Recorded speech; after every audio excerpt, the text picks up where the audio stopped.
está bien.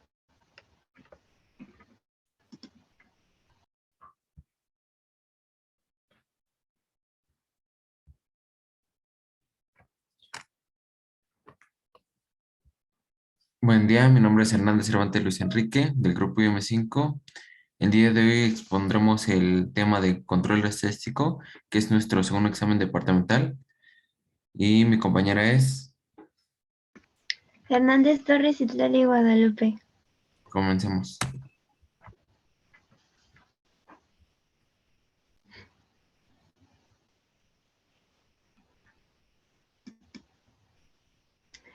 Hoja de verificación. Es un formato construido para recolectar datos de forma que su registro sea sencillo y sistemático. Se puede analizar visualmente los resultados obtenidos. La finalidad de la hoja de verificación es fortalecer el análisis y la medición del desempeño de los diferentes procesos de la empresa, a fin de encontrar con la información que permita obtener esfuerzos, actuar y decidir objetivamente. Una buena hoja de verificación debe reunir las características de que visualmente, permitiendo hacer un primer análisis para apreciar las principales características de la información buscada. En ocasiones abundan los datos, como reportes de informes, registros. El problema es que tales datos están archivados, se registran tarde o no existe el hábito de analizarlos. Una hoja de verificación sirve para describir el desempeño o los resultados de un proceso, clasificar las fallas, quejas o defectos detectados con el propósito de identificar sus magnitudes, razones, tipos de fallas, áreas en donde proceden, etc. Confirman posibles causas de problemas de la calidad y analizan o verifican operaciones y evalúan el efecto de los planes de mejora. Y tenemos un ejemplo de una hoja de verificación.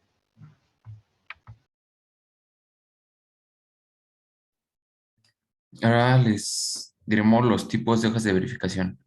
Como primer tipo tenemos el de registro de defectos y posibles causas. Con este tipo de hoja de verificación se detecta si alguno de los defectos es predominante y si está asociado con algún factor en particular. Diseñar formatos de registros de datos de forma adecuada, incluso en forma electrónica, ayuda a entender mejor la regularidad estadística de los problemas que se presentan. En todos estos problemas se requiere información que se puede obtener mediante un buen diseño de una hoja de verificación. Abajo tenemos un ejemplo que es una hoja de verificación de tipo defectos y posibles causas.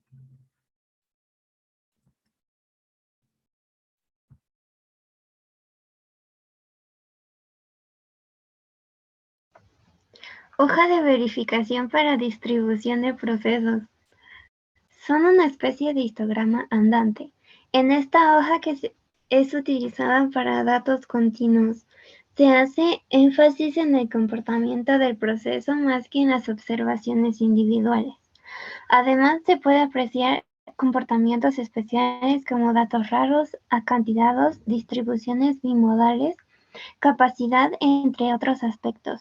Y también viene un ejemplo de la hoja de verificación.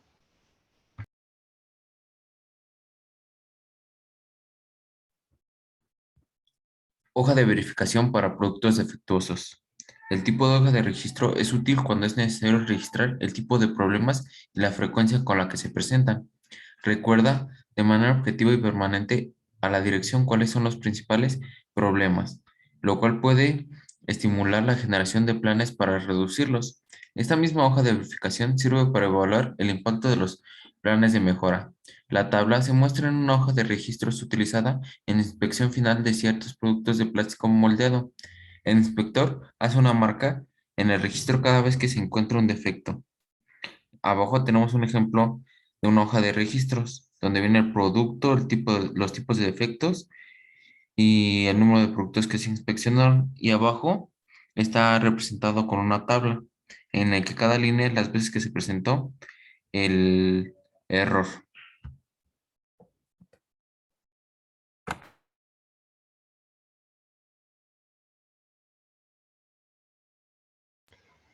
Hoja de verificación para la localización de defectos. Este tipo de hoja se diseña de forma que permite identificar o localizar la zona del producto donde ocurren los defectos. En ocasiones, esta hoja de verificación consiste en un dibujo o gráfica del producto, en donde se puede registrar dónde ocurre el defecto como muestra en la figura. A continuación se muestra el ejemplo de una hoja de verificación con la localización de los defectos y la X demuestra en dónde se encuentra el defecto. En este caso es un automóvil. La idea de este tipo de hoja de registro es localizar las zonas de fallas, de forma que sea fácil apreciar si es que alguna de estas predomina determinada falla.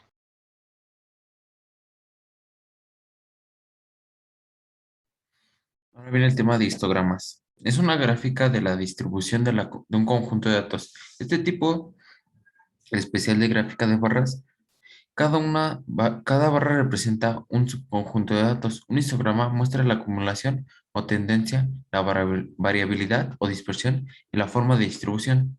Un histograma es una gráfica adecuada para representar variables continuas, aunque también puede ser usada para variables discretas. Los datos se deben agrupar en intervalos de igual tamaño llamados clases. Tipos de histogramas. Es posible obtener información útil sobre el estado de una población o muestra mirando la forma del histograma. Las siguientes son formas típicas. Podemos usarlas como indicios para analizar el proceso. Tenemos como el tipo A, tipo general, forma simétrica o de campana. Como el tipo B, tipo peine y se utiliza para multimodal. En el C tenemos tipo sesgo positivo con sesgos negativos. D, tipo precipicio a la izquierda, de precipitación a la derecha. En el E, tipo planicie. Y en el F, tipo doble pico, que es bimodal. En el G, tipo aislado. Y a la derecha tenemos cada una de las representaciones. La bimodal, anómalo, normal, sesgado a la derecha, trunca y en forma de U. Cuando se tiene un gran número de datos con un rango muy amplio, es conveniente agruparlos para tener una idea más precisa del conjunto. El agrupamiento se realiza de la siguiente forma. De un proceso de fabricación de ciertas piezas se toma una muestra de 80 piezas y las mediciones individuales se muestran a continuación. Aquí en esta tabla nos presenta 80 datos y de diferentes cantidades que son de datos sobre las piezas. Aquí tenemos el número de datos representado con n, que es igual a 80, el rango, que es una r, que es igual al valor máximo menos el mínimo.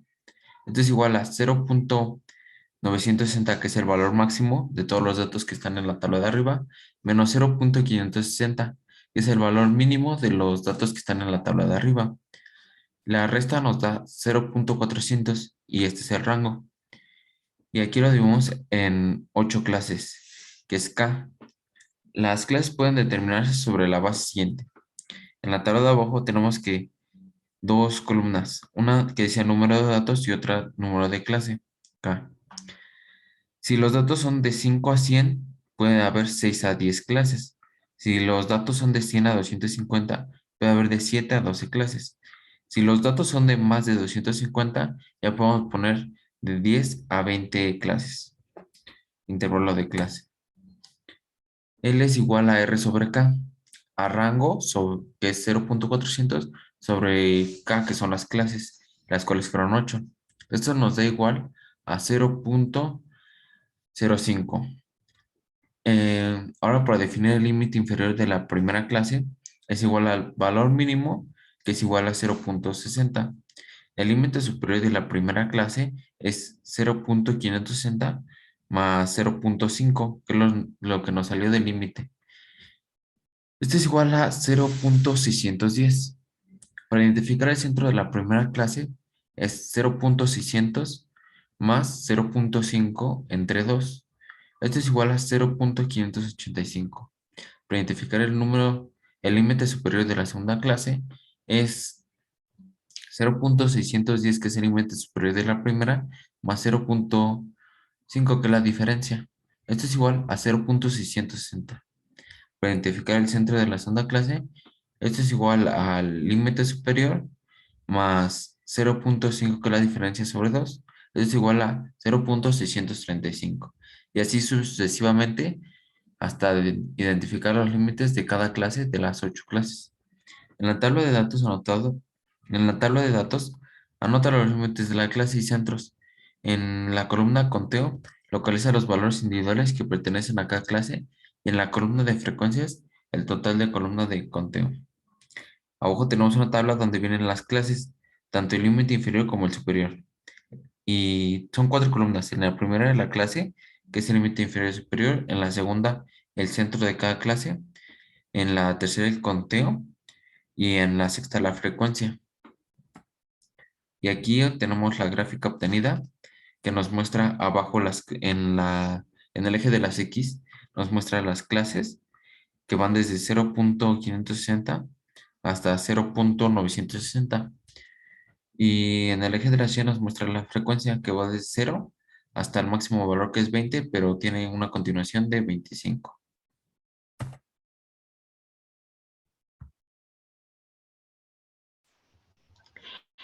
Ahora veremos diagrama de Pareto. Es un gráfico de barras que ayuda a identificar prioridades y causas, ya que se ordenan por orden de importancia los diferentes problemas que se presentan en un proceso. En todo proceso, son pocos los problemas o situaciones vitales que contribuyen en gran medida a la problemática global de un proceso o una empresa. Es un gráfico especial de barras cuyo campo de análisis o aplicación son los datos categóricos y tienen como objetivo ayudar a localizar el o los problemas vitales, así como sus principales causas. Con base en los datos e información aportados por un análisis estadístico, se establecen prioridades y los enfoques, los esfuerzos donde estos tengan mayor impacto. El principio de Pareto se refiere a que pocos elementos, al 20%, generan la mayor parte del efecto, el 80%.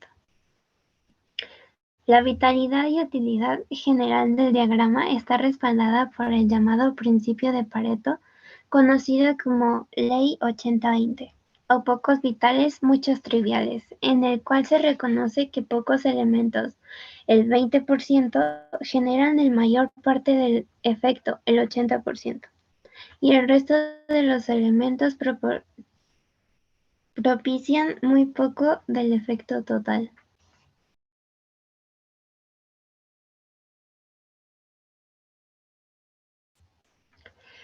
Pasos para la construcción de un diagrama de Pareto. Análisis al inicio. 1. Es necesario decidir y delimitar el problema o el área de mejora que se va a entender, así como tener claro qué objetivo se persigue. 2. Con base en lo anterior se discute y decide el tipo de datos que se van a necesitar, así como los posibles factores que serían importante estratificar. Entonces, se construye una hoja de verificación bien diseñada para la colección de datos que identifique tales factores. 3. Si la información se va a tomar de reportes anteriores o si se va a colectar, es preciso definir el periodo en el cual se tomarán los datos y determinar a la persona responsable de ello. 4. Al terminar de obtener los datos, se construye una tabla donde se cuantifique la frecuencia de cada defecto, su porcentaje y demás.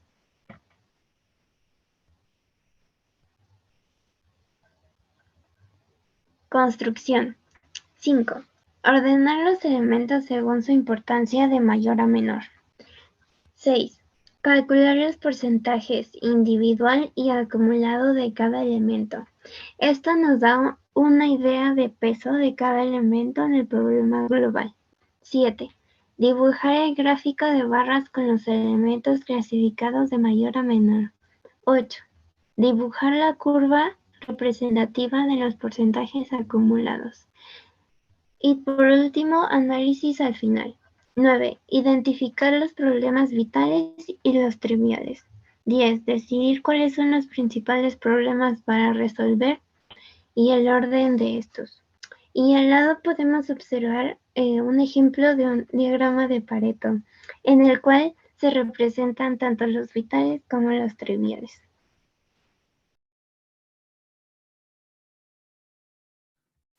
Como siguiente tema tenemos el diagrama de Ishikawa. El diagrama de causa-efecto o de Ishikawa es un método gráfico que relaciona un problema o efecto con los factores o causas que posiblemente lo generan. La importancia de este diagrama radica en que obliga a buscar las diferentes causas que afectan el problema bajo análisis y de esta forma se evita el error de buscar de manera directa las soluciones sin cuestionar cuáles son las verdaderas causas. El diagrama de Chicago es un método gráfico que relaciona un problema o efecto con sus posibles causas. Abajo tenemos unas representaciones de cómo sería un diagrama de Chicago planteado, en la cual tenemos el problema como tema principal. De ahí se derivan las espinas del pescado que son método, medio ambiente, medida, material, mano de obra y máquina. Método de las 6M. El método de las 6M es el más común y consiste en agrupar las causas potenciales en 6 ramas principales: métodos de trabajo, manos de obra, materiales, maquinaria, medición y medio ambiente. Estos 6 elementos definen de manera global todo proceso y cada uno aporta parte de la variabilidad del producto final, por lo que es natural esperar que las causas de un problema estén relacionadas con alguna de las 6M. Ventajas del método 6M. Obliga a considerar una gran cantidad de elementos asociados con el problema. Es posible usarlo cuando el proceso no se conoce a detalle, se concentra en el proceso y no en el producto. Desventajas del método 6M. En una sola rama se identifican demasiadas causas potenciales. Se tienden a concentrar en pequeños detalles el del proceso. No es ilustrativo para quienes desconocen el proceso. A continuación tenemos un ejemplo de un diagrama de Chicago en el que el tema principal es me sienta mal la comida. De este desprenden las espinas del pescado o ramas, en el cual tenemos como primera rama lugar, que como posibles causas tenemos es muy caro, es sucio, servicio malo, se aparca mal. Y luego como segunda rama tenemos compañeros de trabajo, que también es otro factor, en el cual las posibles causas son me cae mal, son hipócritas, estoy incómodo con ellos, siempre se me están criticando. Como tercer rama y tercer factor tenemos el tipo de comida, en el cual los problemas comunes son no hay para vegetarianos, poca cantidad, me quedo con hambre, muy salada, no está buena y me sienta mal. Como tercera rama, tercer factor, tengo la atención muy mal, últimamente no me encuentro bien, necesito descansar, no puedo comer con mucha sal. Y como última y quinta rama, tenemos problemas económicos, en el cual desprenden los siguientes problemas. Problemas en casa, tengo poco dinero, no puedo permitírselo, relación con el dinero insana, cobro poco.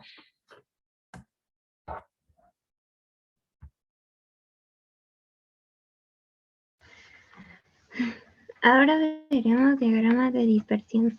El diagrama de dispersión es un gráfico de tipo eje XY donde cada elemento de la muestra es representada mediante un par de valores X y Y y el punto correspondiente en el plano cartesiano XY. El objetivo de esta gráfica es analizar la forma en que estas dos variables están relacionadas. Diagrama de dispersión. Es una gráfica cuyo objetivo es analizar la forma en que dos variables numéricas están relacionadas. Ahí vemos un ejemplo de diagrama de dispersión. donde al graficar todos los puntos, es decir, todas las parejas de valores x, y y, se observa que los puntos siguen algún patrón definido. Esto será evidencia de una posible relación entre las dos variables x y y.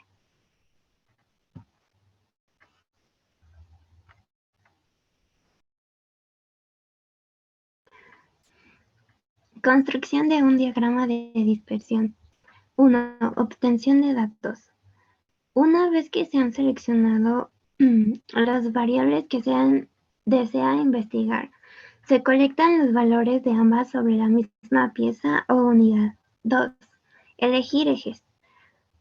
X puede ser una variable de entrada y Y una de salida. Si es lo que se está investigando es la relación entre dos variables cualquiera, entonces en eje X se anota la que se puede controlar más o cambiar. 3. Construir escalas.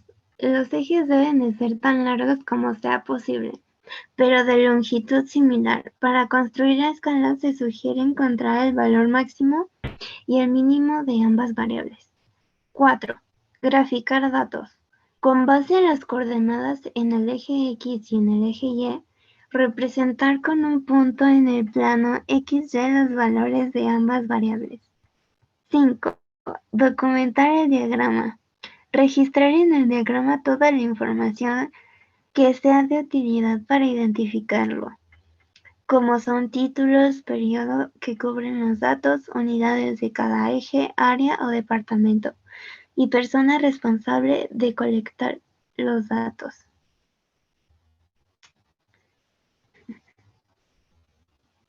La interpretación de un diagrama de dispersión.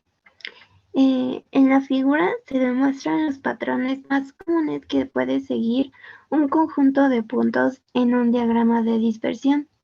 En la letra C, los puntos están dispersos dentro de una banda horizontal sin ningún orden aparente, lo cual sugiere una no correlación entre las dos variables. Por el contrario, en la letra A, B y D, los puntos siguen un patrón bien definido, lo cual indica una relación entre las dos variables correspondientes. En tanto, la letra A corresponde a una correlación positiva en la que cuando X crece también lo hace Y en forma lineal. Por lo tanto, se habla de una correlación lineal positiva. La correlación negativa se muestra en la letra B, donde se ve que cuando X crece, Y disminuye en forma lineal y viceversa. Cuando se sospecha que sí hay relación en la gráfica, se muestra lo contrario. Es preciso asegurarse de que los datos fueron obtenidos correctamente al analizar el diagrama.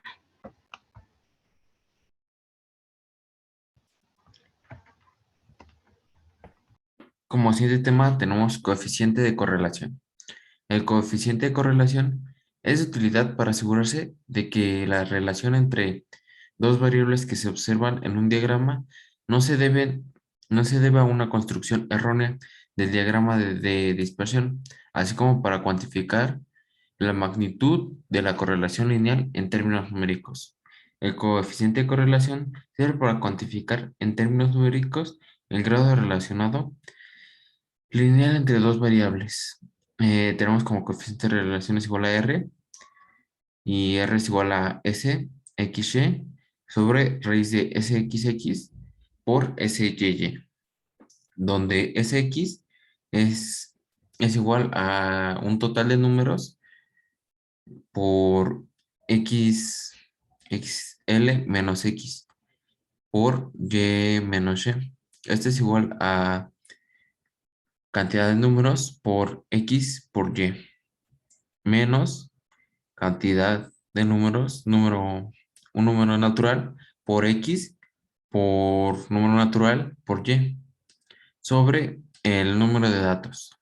SXX es igual a una cantidad de datos por XL por X elevado al cuadrado.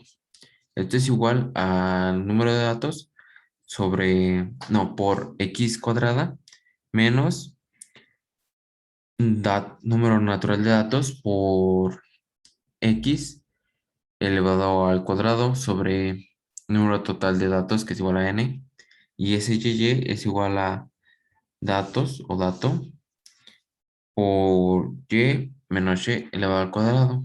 Esto es igual a datos por y al cuadrado menos dato por y elevado al cuadrado sobre número total de datos, que es n.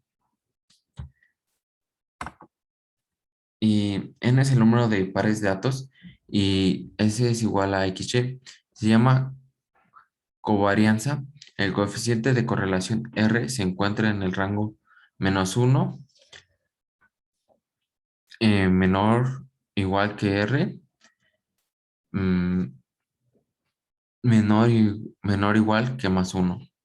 Si el valor de R es mayor que 1, claramente se ha ocurrido en error de cálculo y debe calcularse de nuevo. Es decir, cuando R está cercano de 1, indica una correlación fue entre X y cuando R está cerca de 0, una correlación débil. Además, cuando R es igual a 1, los datos aparecen en línea recta. A continuación tenemos ejemplos en el que el coeficiente de correlación es 1 y se puede mostrar la línea recta. Luego tenemos como segundo es un coeficiente de correlación de 0.9 en el cual se puede ver que es una línea pero los puntos están un poco dispersos. En el siguiente tenemos un coeficiente de correlación de 0.5 que es algo bajo, en el cual los puntos están aún más dispersos. Y en el siguiente tenemos un coeficiente de no correlación, en el cual es 0, en el cual los puntos ya están bastante dispersos. Y en el siguiente tenemos un coeficiente de correlación de menos 0.5, el cual es negativo, pero aún así los puntos están más juntos que en el de 0. En el siguiente tenemos un coeficiente de relación negativo en el cual es 0.9, en el cual los puntos ya se encuentran mucho más unidos. Y por último tenemos un perfecto coeficiente de relación negativo, el cual es -1, en el cual se puede ver que los puntos están alineados correctamente.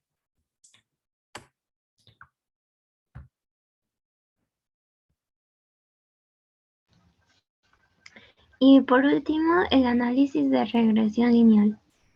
El objetivo de un modelo de regresión lineal es tratar de explicar la relación que existe entre una variable dependiente y una variable independiente x. Mediante las técnicas de regresión de una variable y sobre una variable x, buscamos una función que sea buena aproximación de una nube de puntos x, y y mediante una curva tipo como se muestra en el ejemplo. El modelo de regresión lineal siempre tiende a la siguiente expresión, que sería y el igual a alfa más beta x,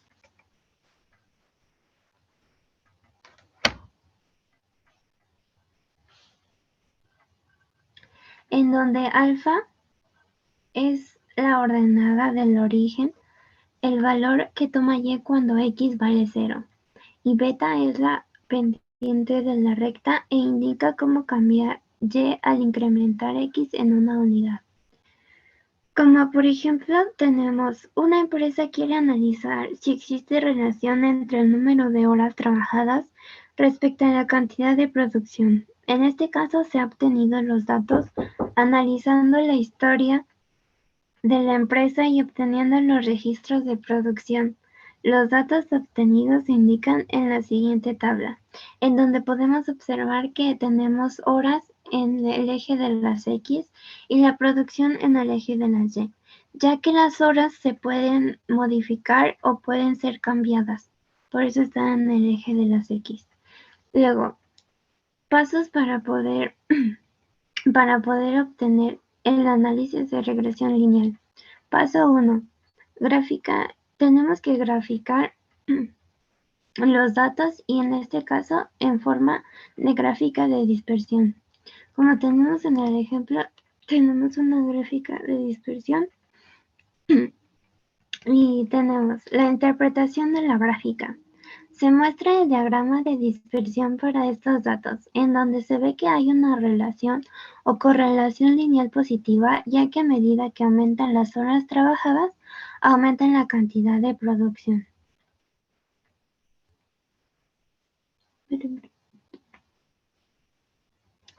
Paso 2. Tenemos cálculo de coeficiente de correlación. Tenemos que llenar la tabla. En la tabla podemos observar que tenemos X y Y. Al final tenemos que hacer la sumatoria de X, que en este caso sería 936, y la sumatoria de Y, que serían 3632. También en la siguiente columna tenemos X al cuadrado, que sería multiplicar 2 veces el mismo número, y tenemos como resultado 73.760. En el siguiente sería Y al cuadrado y tenemos 1.109.254. Al final, en la última columna tenemos X por y nos da como resultado 285.908. Luego, como siguiente paso, sustituimos los datos de la fórmula que vimos anteriormente.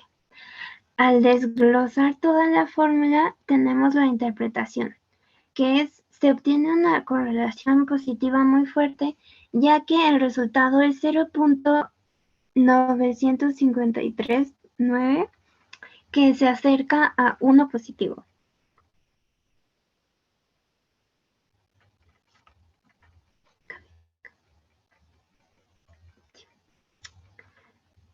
Luego, el siguiente paso es el paso 3, que tenemos el análisis de regresión lineal o el método de los mínimos cuadrados. Y utilizamos la fórmula que ya habíamos visto, que es y el igual a alfa más beta x. Al obtener x y y de los datos, tenemos como resultado 302.6667. Luego, como siguiente, calculamos SXX y SXY, que da como resultado 2612. Al obtener beta, tenemos 3.4734. También como siguiente tenemos al obtener alfa 31.741. Y al sustituir la fórmula del principio que tenemos y el igual a alfa más beta x es el igual a 31.741 más 3.4734x. Sustituyendo los valores de la ecuación, tenemos como resultado x y y. Al sustituir todos los valores, la ponemos en la siguiente tabla. Cuando los graficamos, podemos obtener el resultado del análisis de regresión lineal, en donde podemos observar que y es igual a 3.4734x más 31.741,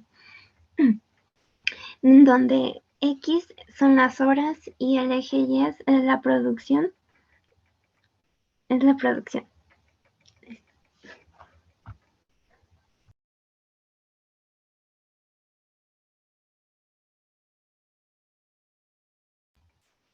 Como conclusión, de esta manera, el coeficiente de correlación se expresa por R SXY sobre la raíz de SX por SYY, que sería el igual a 0.953.9, y la ejecución de la línea de regresión se expresaría como y el igual a 31.741 más 3.4734x, donde ya lo habíamos observado anteriormente en la gráfica. Es decir, que cada que aumenta una hora trabajada en la empresa, aumenta la cantidad de producción, por lo que en respuesta sí existe una relación entre las dos variables x y y, teniendo un análisis lineal terminado.